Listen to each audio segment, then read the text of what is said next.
Hello, everyone, and welcome back to the latest edition of Jake Sick with Jacob Elyachar Podcast. I'm your host, Jacob Elyachar, the chief content producer and writer at jakesick.com, a pop culture entertainment news website. If you're watching this on YouTube, please give us a thumbs up and please subscribe and consider watching more videos after this interview is done. If you're listening to this on our audio platforms, please give us a 5-star rating. And thank you so much for downloading more episodes on your various podcasting platforms. I am thrilled to welcome this multi-instrumentalist and composer and singer to this podcast. As of this recording, he has over 49,600 Instagram followers, and he performed at Gracie Mansion for then Mayor Michael Bloomberg and appeared on VH1's Big Morning Buzz. And this February 2024, he'll debut his solo EP, Afterall. So please help me welcome Ezra Grey to the podcast. Hello, everybody. How we doing? Jacob, thank you for having me. Ezra, you're so welcome. Thank you for so much for taking time out of your schedule to talk with me today. I really appreciate it. All right, so let's get started. So when did you get interested in music, and how did that passion evolve and desire to pursue a career in the recording industry? Yeah, so it began early and then stopped. So when I was 6, I got my first guitar, and I took lessons for a couple of months, but the teacher kind of was mailing it in, and so I wasn't really passionate about it at first. So I dropped it. I was originally a visual artist, and then it wasn't until I was 11 and I had moved to Florida, and I was sort of in like a different place, didn't have that many friends, and so I picked up guitar again when I got Nirvana's Greatest Hits album, and I started listening to that, and I really got inspired to pick up the guitar, and because of Kurt Cobain. And now he's not like known for being a great guitar player by any means, but he was really, really good at crafting amazing sound design for his guitar tone. He would have a great little pedal board setup, and he had such like a brutal, heavy guitar tone, as well as he was really good at crafting nice, clean tones as well with some chorus effects and things like that. And of course, we know he's a fantastic songwriter. So Kurt, along with Jimi Hendrix, who I was also getting exposed to at the time, who now different, of course, he was a virtuoso guitar player, but more importantly for guitar and for music in general, he was such a pioneer and innovator when it came to a new style of guitar technique, which people hadn't really seen before. He combined sort of jazz and blues and brought it into sort of like a rock, psychedelic rock songwriting. And the primary guitar technique that he really inspired or was, instrumental in bringing towards music in general was combining sort of having bass lines with chords and melodies at the same time. And it's something that so many guitarists took and used. So John Frusciante from Red Hot Chili Peppers and as well as John Mayer, probably the two most famous examples of a guitarist that really have a lot of that style of playing. And so that's how it started. I got, within the first year of when I was 11, started writing music using just sort of like a little DVD I got from Guitar Center with my $100 guitar. And first didn't have any vocals on it, but then eventually I didn't know how to sing, but I started writing some simple tunes. I still remember the very, very first song I wrote when I was 11. Only the chorus of it, though. It wasn't particularly good, but it wasn't all that bad. And then from then, I kind of knew that that's what I wanted to do. I always had that sort of childhood dream of like, I know I want to play music. I know I want to be a musician. I gotta say that when you were talking about Jimi Hendrix and Kurt Cobain, my mind immediately go into that legendary for Kurt Cobain, this legendary Smell Like Teen Spirit, legendary riff, guitar riff, da da da da da da da da. I don't want to do it too much more, otherwise I'm going to get struck by YouTube. But however, and then also All Around the Watchtower, Jimi Hendrix's version came in directly into my mind and just went bombastic. Those guys you're right. Those guys really upped up the guitar. They did, yeah. It was he was just an innovator. Every once in a while you get a guitar innovator that changes the game in terms of how people approach the instrument. Eddie Van Halen with his tapping and everything. And more recently, there are some guys like Tosin Abasi, who is more of a niche musician because he plays a lot of like gent progressive metal, but he has some guitar techniques that like people haven't seen before. And so it's some of these innovators that stick in our mind As you know, some people will say like they're the best guitarist. Sometimes they're not necessarily the best, because how do you say one person's the best? But they change how we see music and the guitar. And not to mention the fact that we were talking about, we're bringing up guitar because there's two different types with acoustic. I immediately go to Lindsey Buckingham. I've seen him live 3 times in my life, and I still remember him when he does go insane. And then in metal, when he switches up to like I'm So Afraid. But then and then immediately Santana's Smooth comes into mind when he did that, comes to mind, and also Prince when he did Purple Rain. And not only that, I was watching something on X that week, and they mentioned Prince is one of the greatest guitar solos of all time. Absolutely. And guitarists like Prince and some of these other guitarists we're talking about, they have like and Santana, they have as well as the ones before, they have a very recognizable sound, you know, where it's like you hear it, you know immediately who it is. Absolutely, absolutely. So we're not here to talk about all guitars, so we're here to talk about you. So you had the opportunity to tour with metal bands GAREK, Sinaro, and Etherius. So what were some of the lessons that you learned that not only you grow as a performer, but also finding your individual sound? Sure. So at that point when I started touring, I had a lot of performance experience, you know, in more local shows and, you know, playing in all different types of scenarios for like over 10 years at that point. So I was very comfortable performing. So I as far as like performance, like being comfortable with audiences, it didn't change much. But what I really, really learned was like, what is it like being on the road? And how is it compared to like what pre expectations you might have? And what you'll typically hear from artists that aren't major artists, but they're touring artists and they make a profit. They still have big followings. It's a lot less glamorous than it seems. It's maybe just those like superstar AAA tier artists that do have these like really glamorous experiences. On the Sinaro tour in Europe, we were fortunate to be in like a pretty nice bus. But even that, you know, being like a supporting act, we were kind of the de facto roadies. And so like we'd get a very little sleep. We'd be the ones moving everyone's gear in and out. And then we'd have like a little bit of downtime, but then it was like hopping up to the next show. We're going from like, you know, Germany to Italy or whatever the case was. It's hard to remember exactly now. But aside from that, it's also like being ready to just play every night too, and having the energy for that on top of like little sleep and being tired from just moving all the gear and whatnot. But one of the best experiences I had on one of the tours that we did going from Texas to Florida, at first it seemed like a nightmare because our bus broke down in the middle of nowhere in Texas. We were very close. The closest little town was Kingsland, Texas, which was really small. It was a very small town, but the people in Kingsland were so nice and they helped us. We were stuck there for 5 days and we were like, oh, this is terrible because we're going to miss some dates on the tour. But it ended up being like the best thing that happened on the tour because they helped us put together a fundraiser and they were really excited to have us there. And we made really good friends, some people that I'm still friends with. One of them came out to Jersey. He was visiting for some business. And I live in New York, but my friend and collaborator, Zachy, who produced the EP and all the songs that are also going to be the future releases. And so we had a great time with him. And, like I was saying, like performance experience is huge. And one thing that I'll say, and big artists will say this too, you still always get like a little bit of butterflies before you go on stage. It kind of never goes away. Even if you played for like thousands of people, I've had the opportunity to sometimes play for that many people. Sometimes it's a lot fewer. Sometimes it's like 15 people in a room. Sometimes it's 500. It still kind of doesn't go away, even if it's a small local show with just your friends. But like as soon as you get out on the stage, like the first song starts, it's like, okay, you feel like right at home. You feel like you're in your bedroom playing.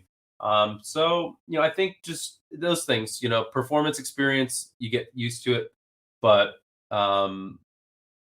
having the experience of like knowing what the road is like, knowing what the challenges are, knowing that like things can arise, and being prepared. One last thing I'll say about that is it wasn't necessarily touring. It was kind of a local show that we played with Etherius, but I had like a new pedal board set up and I had designed all my sounds on it and I had it ready, but I didn't realize how small and close together the buttons were on the pedal board. And so when I went to change some of the sounds for the solo, I hit the wrong button. And so, and I consistently did that because I had these big boots on. And so from that, I learned like, okay, I got to make sure that I actually test switching this as though I were playing it live. Those are some incredible lessons. Like the first one to come back. Wow, you had to do not only were you supporting them, you're also also God, I can't remember the name. I'm so sorry. The bussy, like the support people, the roadies. Oh my God, roadies. Yeah, sorry, roadies. That's just like that's definitely humbling. I believe that you have to you're not just the supporting act, but you're also the roadies. That's very interesting mindset. Yeah, I mean, well, roadies are like in general, roadies for especially for these big acts. Like I've only seen like a lot of like behind the scenes stuff for the giant ones. Like they're really MVPs because they work quick. And for the big stuff, there's a lot of them, but they have to work quick and they have a lot of responsibility. I've actually worked as a roadie on a number of things as well.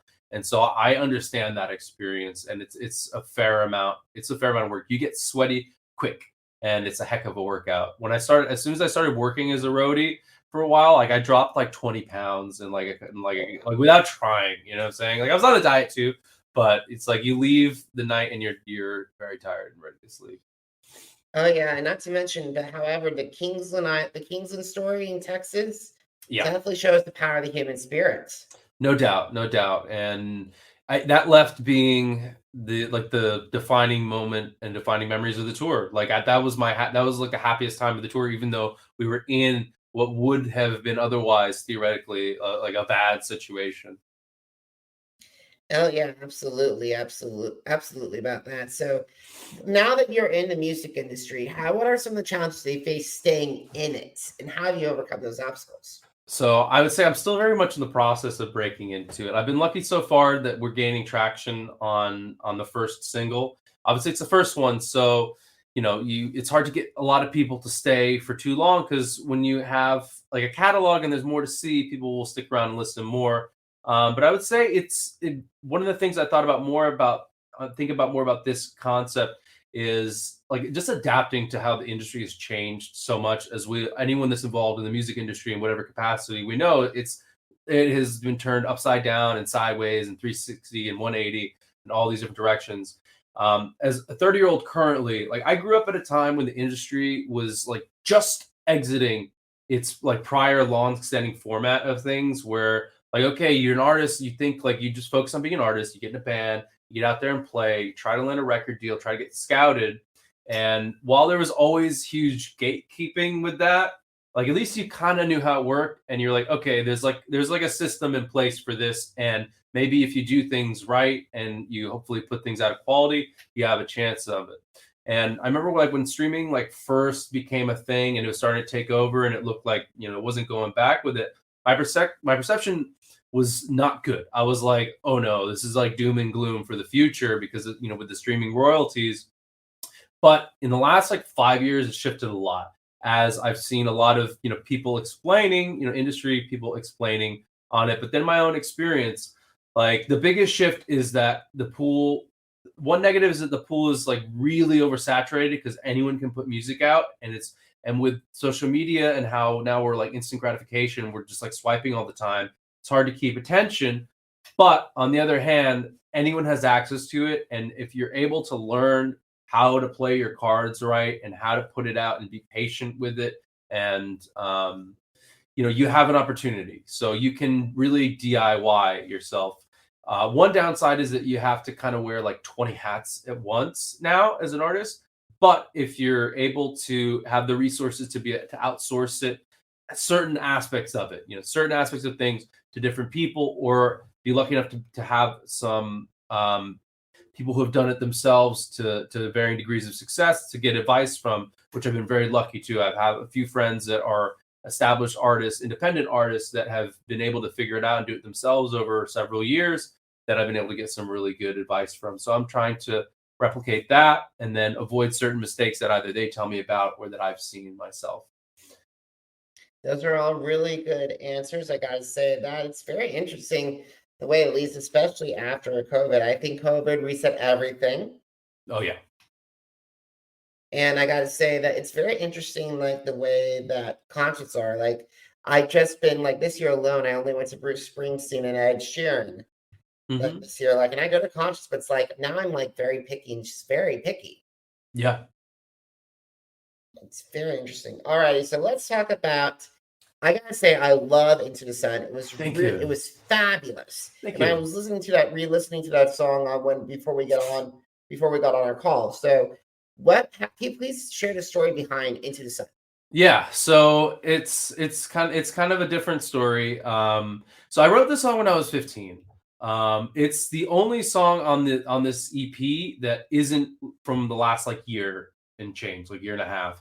The rest of them were some of them were like last minute additions, and some of them were within the last year. But this one, it's not the first song I wrote, but it's the oldest one that I remember. That was like I felt like, okay, this is like at least a certain quality that like I'm gonna hold on to this song. I remember playing it when I was in high school and people really liked it, and I've held on to it. And I never put anything out like officially, but it was I just felt like, okay, this fits the rest of what's going on here. The story behind it. So in my high school, they had this program where for the freshmen it was like a team building camaraderie thing where in January, and this was in Miami, so it wasn't like super cold or anything. They would send out like the whole freshman class into the Florida Everglades, like into the swamp, basically, to go camping and canoeing with an Outward Bound program, which basically Outward Bound is like they have these leaders that like know how to survive in the wild, and everyone would go. And it's the kind of thing that I went to a school where a lot of people were very cynical about it. And I guess I was excited for it because I was like, yeah, outdoors, like why not? Like let's do this. And I ended up being one of the people that did love it and was like just canoeing my way through, had no problem with it. But the song that I wrote, like Into the Sun, right after the program, I wrote it, and I was trying to like encapsulate some of those feelings where like in the pre-chorus, I say, after this ends, you'll never speak to me again, which ended up not being entirely true. Like, sure, there were some people that, I didn't really keep too much in touch with after, but I would say like 90% of them, like a lot of friends, because I wasn't like a popular kid by any means. And I was with a group of kids that like at that time were like a big popular group. But I became like friends with them. And it was a lot less like of social boundaries because you're coming out of middle school and there's a lot more of that like infantile social hierarchy thing. And so I think I actually stand by the school's decision to do that program because it ended up being something that was really valuable, and at least I got the song out of it. And I agree with that completely. I have those experiences with like when you mentioned that middle school hierarchy thing, that really came up back. Flooding memories came back. So I think it's very interesting that you put that song and showcase the outdoors. And like, believe me, I can break. Believe me, I remember one of my favorite things regarding outdoors was actually spending a full month. Oh yeah, crawling across the Pacific Northwest with Camp Shy way back in 2004. Okay, traveling across Canada. So I know what your outdoor enthusiast is, but like living in tents for a month was like equivalent for me of 1 day equals 1 year. Yeah, no, it's a while. That is a long time. It's definitely a lot more than a week. But it's amazing how it's so that you were able to have that song and bring it from 15 you've been sitting on that for almost like 20, it feels like 15, 20 years. It feels like. Yeah, like straight up 15 years, actually. Yeah, like actual 15 years. It's amazing. Who knows what songs, like we all know about songs that have very longevity, but like nothing beats the power of a song and its message. Yeah, I guess so.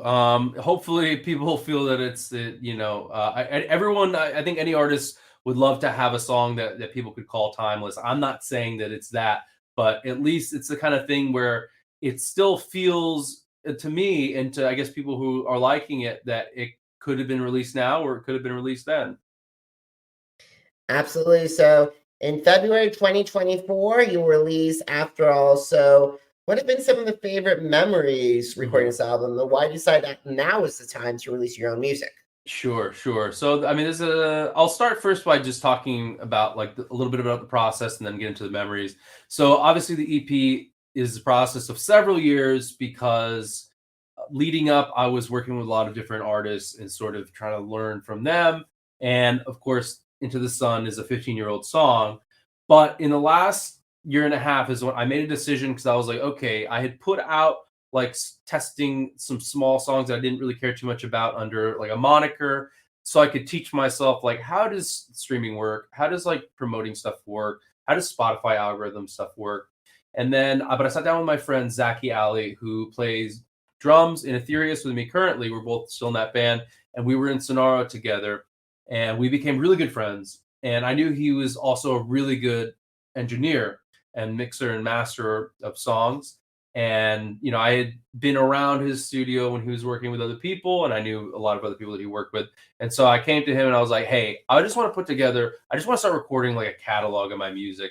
And so I set a goal to like record just over like a year, maybe like as much of my catalog, my back catalog as I could. And in that span, I ended up writing a lot of new songs, with most of which are 5 of the 6 of the EP were actually new ones. So a lot of the older ones are still yet to be released, with the exception of Into the Sun. And so, yeah, it started off. We didn't have any like vision for like, oh, what is like the first EP going to be? Like, I wanted to get this catalog together because I was thinking, look, if I have like 30 songs or something, maybe 20 to 40 songs as a catalog, and then I wanted to start pitching it to labels or to secure marketing relationships, I would be in a much better position to come in and be like, hey, I have this whole catalog of everything that's completely recorded, it's mixed and mastered. If you like it, then maybe we can work together, rather than show up and I have like 1 or 2 songs and people will be like, okay, this might be nice, but do we know if we can work with this person long term? What I've heard from a lot of my friends that have a lot of experience in the industry, whether they're managers or they're successful independent artists, is that it's important to give not just the impression, but with like proof of it, that you're an artist that is capable of creating a lot of music and keeping like a constant flow going. And so I thought it would just give me a lot more leverage and also comfort, because like I have the next 2 EPs like pretty much fully done. So it allows me now to really focus on, okay, like along with like marketing and promotion and like running ads on things and trying to grow, getting on playlists and whatnot. And it allows me to like focus a lot more on that and not be too distracted by like, oh, I got to write another song, and then feeling pressure. I can allow any new songs that do come up to be the result of inspiration, which for me has been like really, with the exception of just a couple examples, like I will not write music unless like I feel like I have to.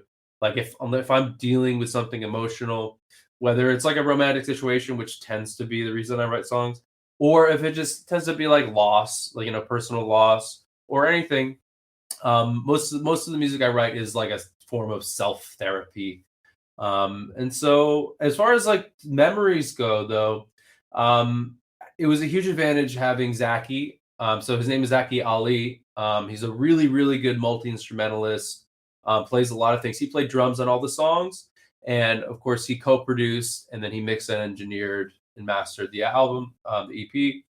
And just given the fact that we had spent so much time together as bandmates and just as friends, it allowed us to enter this like long recording process with a lot of comfort. And even though we hadn't recorded like one-on-one before, we were able to have the experience be like half as though we were just kind of hanging out and making music together, which made it easy. And then every song, like we started kind of just picking songs at random, like, okay, let's just start with this one. And then we'll get to the next one. And then some of the early ones, like we haven't even used, we might not even release. But with each song we did, it became a thing where it's like you get to know each other's way of thinking. The one person gets to know how someone likes things to sound. You get to know their process. You get to know how quickly they see through things, their strengths, and then they see your strengths. And then it eventually gets to a point like where we can knock out recording a song, depending on how complex it is. And sometimes it goes smoother than others because you might know what you want to do. You might not know. You just have the skeleton of the song. But over time, it became a thing where to now, Zachy and I, with very little verbal communication, we kind of just do things, and we have like a system now, and he'll know like how I like things to sound generally, and I know what he will do with certain things. So oftentimes, if it's something where like a treatment for the vocal, if we want to run a compression on it, EQ, and for processing guitars, he'll know what I like, so we can cue it up and save like 20 minutes, which doesn't sound like a lot, but that adds up for like every little thing that you're going to do. And then we can just like crank them out, and, we don't have to say too much, but, especially just the fact that we're good friends, and, we're hanging out in the studio, we're having a good time. It's not like a stressful studio environment. So that's been a big advantage. I gotta say, those are really good advantages. And besides, it reminds me so much of some other friends I watch, other musicians I've watched, and they are seeing them have fun in the studio. It's like that. It's incredible. When it's like, I can feel like with big record labels, it feels like when you have 20 people in the room or 25 people in the room, it's definitely stressful. Sure. And I love any quote ever that I've heard from Rick Rubin, because he seems to always like just say the right thing. And I think like one thing, like for people in like big label situations, oftentimes they're given like the very, very little control over things. Depending on what kind of artists there are, because you have artists that are just performers and they'll be given songs, and they'll have people writing for them. But a lot of times, people who, there are some great examples of people I know, like Jewel, for instance, and who I love, and others that don't come to mind now. I know that like they had labels like really trying to tell them what to do with things. And I think Natasha Bedingfield as well. And then when she was able, with that big song of hers, I think Unwritten was the first like big smash hit of hers. Absolutely love that song. It's amazing. And that was like rejected by some of the label at first. They were like, we don't really like this. And she was able to then like just go out to LA and like just get with the right like co-producer and writer and do her own thing on it. And her sister was there. And it was when she was allowed to just kind of do her thing on it without having like people trying to come in and like armchair, produce the thing and write it. So yeah, I remember it was some sort of documentary I watched on, I don't know if it was Vice or Vox or something, that covered the making of that song. So for this, if you're an independent artist and you're working with someone that, you're a good friend of, and, you can just do your thing on, I think that is one huge advantage of that. Absolutely. So who have been some of your favorite, who's on your list of dream collaborations? Sorry, say it again, of what? Dream collaborations, singers, songwriters, producers, and musicians. Who do you want to work with?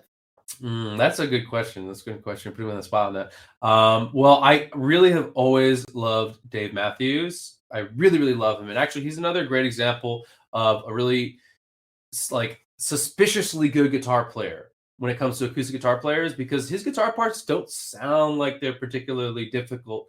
But when you sit down and learn them, you're like, whoa, some of these chords are like really hard to play. And especially to sing at the same time. I would definitely love to work with him. I love Thundercat so much. And he's the guy who inspired me to pick up a 6-string bass. And what's so interesting about 6-string bass is that you can play it like a guitar in terms of playing chords. And of course, his songwriting. Robert Glasper is my favorite jazz piano player. He would be a dream collaboration.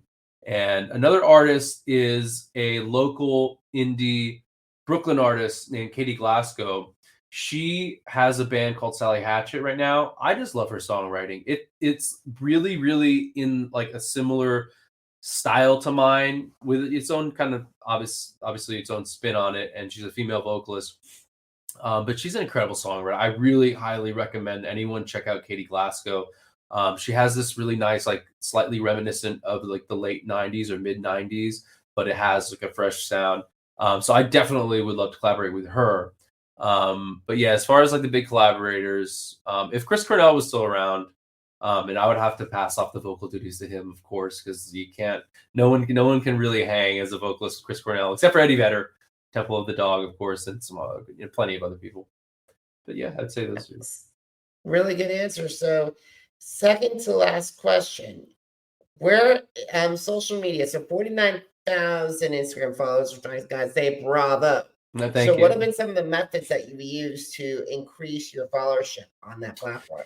Yeah, so now, I mean, Instagram is all about reels. They're kind of pushing reels, and that has sort of actually been a challenge because the algorithm now, a lot of people are talking about how they, unless you like create something that's exactly what they want, they'll kind of punish you for it. So it's been like really hit or miss. Sometimes I'll post one and it'll do like ridiculously well, and then sometimes I'll post one and it'll get like 20 likes or something, and like maybe like 900 views or something.